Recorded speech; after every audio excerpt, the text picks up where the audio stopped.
एक प्रश्न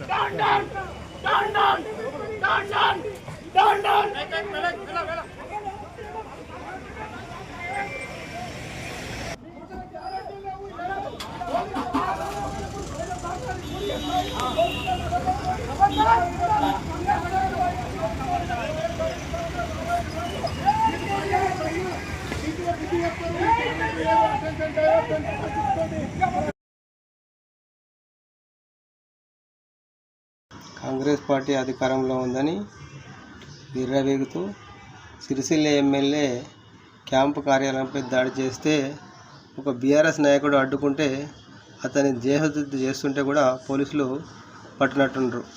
అధికారం ఎప్పటికీ శాశ్వతం కాదు. కాంగ్రెస్ నాయకులారా, తెలంగాణలో ప్రజలు తిరగబడే రోజు వస్తుంది. తప్పకుండా మీకు అదే గతి పడుతుందని మేము అందరం తెలియజేస్తున్నాం. ఎప్పటికైనా ప్రజాస్వామ్యంలో ప్రజలను ఎప్పుడూ హరించకూడదు. అలాంటిది మీరు ఇలా చేస్తే భవిష్యత్తులో మీకు కూడా అదే గతి పడుతుందని బీఆర్ఎస్ కార్యకర్తగా మేమందరం విజ్ఞప్తి చేస్తున్నాం.